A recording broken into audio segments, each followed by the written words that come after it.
चलिए students, topic को continue रखते हुए calculation of sacrifice ratio and new ratio in case of admission of A partner, इसका एक लास्ट केस करेंगे हम आज। Extraordinary condition. कुछ कंडीशंस इसमें एक्स्ट्राऑर्डिनरी क्वालिटी की हैं, तो इनको समझना थोड़ा ध्यान से कि क्या केसेस रहेंगे यहाँ पे। अभी देखते हैं इनको। ये देखिए क्वेश्चन आपके सामने है। केस है एक्स्ट्राऑर्डिनरी कंडीशन का। A and B are partners sharing 3:2. C is admitted as a new partner, लेकिन इसका शेयर गिवन नहीं है क्वेश्चन में। ठीक है, कुछ कंडीशंस हैं, देखिए। A given 1/3 of his share in favor of C, और B के लिए लिखा हुआ है कि B given 1/10 from his share in favor of C।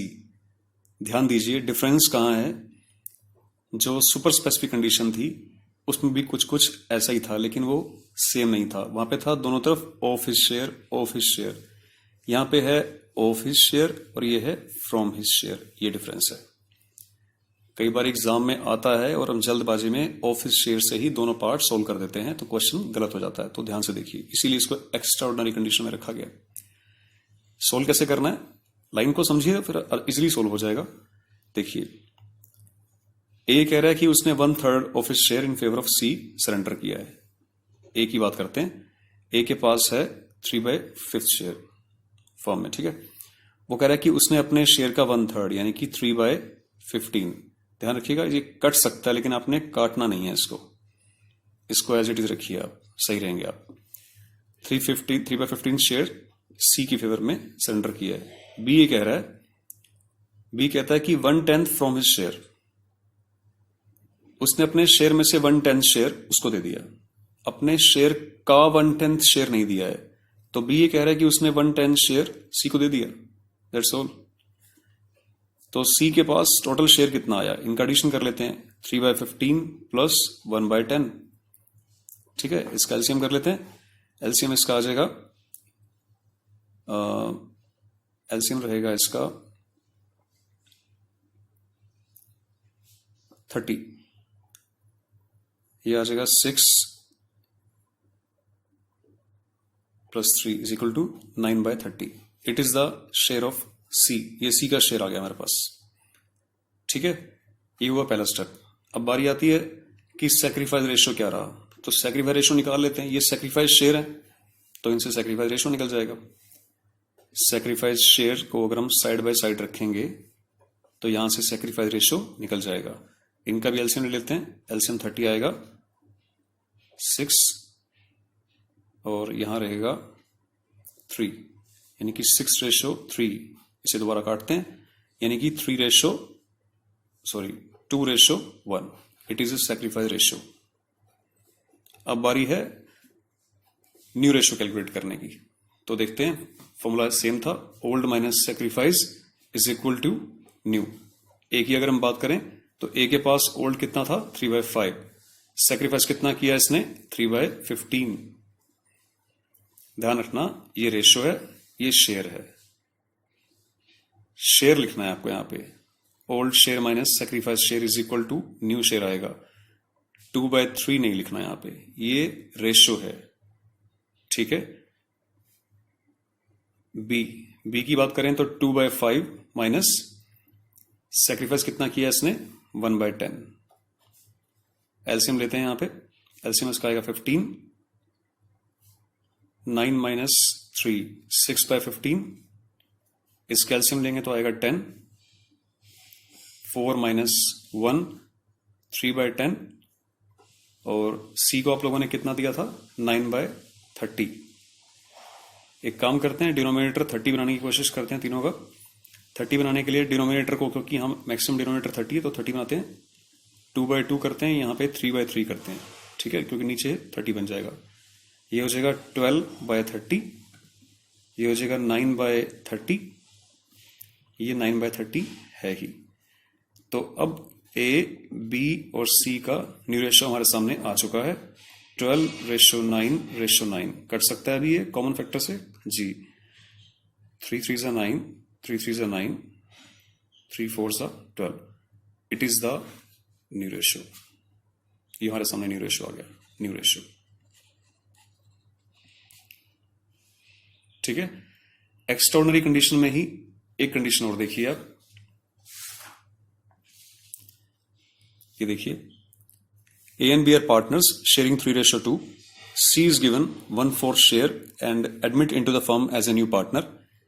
Now, condition क्या है जो गिवन है? A and B decided to share equally in future. ध्यान रखिएगा, A और B कह रहे हैं कि हम लोग फ्यूचर में, फ्यूचर का मतलब C को 1/4 शेयर देने के बाद इक्वली डिवाइड किया करेंगे अपने फ्यूचर में रेशियो को, हम दोनों। तो एक काम करते हैं, कैलकुलेशन वही करना है, सैक्रिफाइस रेशियो क्या है और न्यू रेशियो क्या है। एक काम करते हैं, सी का शेयर कितना है फर्म में? 1/4 है ना। Late the total share of the firm, total share of the firm, firm का टोटल शेयर लेट कर लिया मैंने 1, सी का शेयर है 1/4। सो what is the remaining share? एक बार रिमेनिंग शेयर पता लगाते हैं कि सी को 1/4 देने के बाद फर्म में क्या बचेगा, यानी कि ए और बी के लिए क्या बचेगा, है ना। ए और बी के लिए बचेगा 3/4 शेयर, और ए और बी ने ये डिसाइड किया है कि जो बचेगा शेयर हमारा, जो हमारा शेयर होगा फ्यूचर शेयर, ये ए और बी का फ्यूचर शेयर है, उसे हम लोग इक्वली डिवाइड किया करेंगे आगे से, यानी कि 1:1 में। तो बहुत सिंपल हो गया केस। तो ए का न्यू शेयर क्या रहेगा फॉर्म में? 3/4 का हाफ। बी के पास क्या रहेगा? 3/4 का हाफ, यानी कि 3/8, 3/8। और सी को इन्होंने क्या दिया है? 1/4। इसको भी 8 बना लेते हैं, 2/2, यानी कि 2/8। So what is the new ratio among A, B and C? 3:3:2 ये है। अब यहां बारी आती कि what is the sacrifice ratio. Sacrifice ratio क्या है यहां पे? सैक्रिफाइस अगर रेशो देखें तो उसका फॉर्मूला रहेगा old minus new is equal to sacrifice. वो आपको कैलकुलेट करना पड़ेगा। ए के पास ओल्ड था 3/5, अब ए के पास न्यू क्या है? 3/8। बी के पास ओल्ड क्या था? 2/5 यहां से। इसके पास न्यू क्या है? 3/8। तो देखिए 40 कैल्सियम आ गया, 24 - 15, 9/40, 40 एलसीएम आ गया, 16 - 15, 1/40, 9:1 इज द सैक्रिफाइस रेशियो। ये 9:1 सैक्रिफाइस रेशियो हुआ। ये केस है एक्स्ट्राऑर्डिनरी कंडीशन का। अब एक लास्ट केस और करेंगे हम लोग सेम टॉपिक में, एक्स्ट्राऑर्डिनरी कंडीशन में। उसके बाद हमारी calculation of sacrifice ratio and new ratio, ये जो टॉपिक है मेजर चल रहा है, ये फिनिश हो जाएगा। ठीक है, आइए समझते हैं। लास्ट केस देखिए, बड़ा इंपॉर्टेंट केस है एक्स्ट्राऑर्डिनरी कंडीशन में। केस है A, B and C are partners 3:2:1। D admit as a new partner for 1/6 share. ध्यान से देखिएगा, बड़ा अच्छा केस है, इंपॉर्टेंट भी है। अब कंडीशंस क्या दे रखी हैं आगे? डी को 1/6 देने के बाद एक कंडीशन और दे रखी है कि C would retain his original share in the firm. C के लिए कहा गया है, डी को तो 1/6 दे दिया, सी को कहा गया है, सी ये कह रहा है कि सी के लिए जो बात कही गई है कि C would retain his original share in the firm. C का पहले ओरिजिनल शेयर क्या था फर्म में? 1/6 है ना, ये 1/6 है। वो कह रहा है कि सी को अपना शेयर 1/6 ही मेंटेन करना है, रिटेन करना है फर्म में। वो चेंजिंग नहीं चाहता, वो किसी को सैक्रिफाइस नहीं करना चाहता है। तो कोई इशू नहीं है। और क्वेश्चन पूछा गया है आपसे कि calculate the sacrifice ratio, calculate the new ratio among the partners. So देखिए, हम लोग सबसे पहले देखते हैं कि let the total share of the firm will be 1। अब हमें दो शेयर एकदम बिल्कुल कंफर्म हो चुके हैं। डी का शेयर 1/6 न्यू फर्म में, सी का शेयर 1/6 न्यू फर्म में। जब ये दो कंफर्म हो चुके हैं तो एक काम करते हैं, टोटल शेयर में से इन दोनों का शेयर हम लेस कर देते हैं। मतलब टोटल शेयर में से सी एंड डी का जो शेयर है यानी कि 1/6 प्लस 1/6 यानी कि 2/6, ये हम लोग लेस कर देते हैं। तो देखते हैं रिमेनिंग शेयर क्या रहेगा यहाँ पे। Remaining share in the firm 1 minus 2/6, क्या रहेगा रिमेनिंग शेयर हमारे पास? एलसीएम लेते हैं इसका, 6 माइनस 2 इज इक्वल टू 4/6। एक सिंपल से अगर देसी भाषा में बात हम करें तो टोटल अगर शेयर 6 हैं, उसमें से 2 किसी के पास हैं, तो 6 में से 2 गए, 6 में से 4 बच जाएंगे, है ना। अगर टोटल में से अगर हम लोग, आप वैसे तो एलसीएम करना जानते हैं, लेकिन अगर नॉर्मल बात करें तो कि 6 में से 2 हिस्से एक के पास हैं, इन दोनों को मिला दें तो बाकी क्या बचेगा? 6 में से 4, तो रिमेनिंग शेयर आ गया हमारे पास 4/6। ये रिमेनिंग शेयर किसके हैं? ये रिमेनिंग शेयर हैं ए और बी के। क्योंकि क्वेश्चन में कुछ भी नहीं दिया हुआ कि रिमेनिंग शेयर को ये कैसे डील करेंगे, तो आपने ये एज्यूम करना है कि रिमेनिंग शेयर को ये अपने ओल्ड रेशो में ही डील करेंगे। इनका ओल्ड रेशो था 3:2, ध्यान रखिएगा 3:1 तीनों का था, इन दोनों का पास 3:2 था। तो हमने क्या करना है, रिमेनिंग शेयर में से ए को मिलेगा 3/5, रिमेनिंग शेयर में से बी को मिलेगा 2/5, सी को आप लोगों ने 1/6 दिया है, डी को आपने 1/6 दिया है। ए के पास न्यू शेयर आएगा 12/30, बी के पास आएगा 8/30, सी के पास 1/6 है, डी के पास 1/6 है। क्यों ना इसको भी 30 बना लिया जाए, 5/5, 5/5, 12/30, 8/30, 5/30, 5/30। So the new ratio ABCD का जो न्यू रेशो रहेगा वो रहेगा 12:8:5:5। It is the new ratio.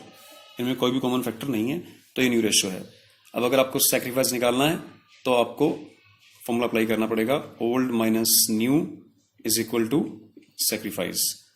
तो वो देखना पड़ेगा, क्योंकि ए और बी ने ही सैक्रिफाइस किया जो भी किया है, क्योंकि सी ने तो अपना ओरिजिनल शेयर रिटेन किया है। तो ओल्ड कितना था ए के पास? 3 ध्यान रखिएगा, ओल्ड शेयर था इसका 3/6, 3/5 नहीं था, 3/6 था। न्यू कितना है इसके पास?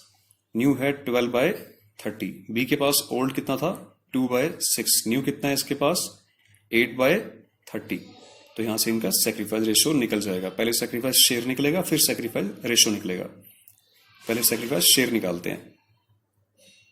15 माइनस 12 इज इक्वल टू 3/30, 30। अभी आपको एक बात बताऊंगा इस रिगार्डिंग, सैक्रिफाइस रेशियो के रिगार्डिंग।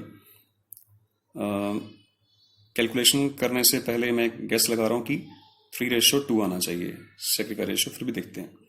30 5 2 10 माइनस 8 2/30, ये सैक्रिफाइस शेयर है। और इनको साइड बाय साइड रखेंगे तो सैक्रिफाइस रेशियो हमारे पास आ जाएगा 3:2। मैं आपको एक बारी, मैंने कहा था ना कि ये आना चाहिए, मैं आपको एक केस याद दिला रहा हूं, अनकंडीशनल केस। अनकंडीशनल केस एक ऐसा केस था जिसमें ये क्लियर नहीं होता था कि जो नया पर्सन फर्म में एडमिट आप कर रहे हैं उसको शेयर किसने दिया, है ना। एक अनकंडीशनल केस था, ये देखिए unconditional case, very first topic. इसमें हम लोगों ने एक चीज सीखी थी, सैक्रिफाइस रेशियो निकालने की इस फॉर्मूले को अप्लाई करने की जरूरत नहीं होती थी हमें। मैंने कहा था in case of unconditional old ratio he sacrifice ratio होता है। तो इस केस में भी ऐसा ही हुआ है, क्योंकि ये सेमी अनकंडीशनल हो गया कि लास्ट में जाकर ये नहीं बताया उन्होंने क्वेश्चन में कि जो रिमेनिंग शेयर है उसको वो कैसे बियर करेंगे, कैसे शेयर करेंगे आपस में, ठीक है, कैसे शेयर करेंगे। तो कैसे शेयर करेंगे ये नहीं बताया, तो हम लोग उसे एज्यूम किया कि ओल्ड रेशियो में। तो इस केस में ओल्ड रेशियो ही सैक्रिफाइस रेशियो के रूप में सामने आएगा। तो ये केसेस थे for the calculation of sacrifice ratio and new ratio in case of admission of A new partner. तो इसकी आप स्टडी कर सकते हैं, प्रैक्टिस करिए, खूब प्रैक्टिस करिए इसकी। Thank you very much.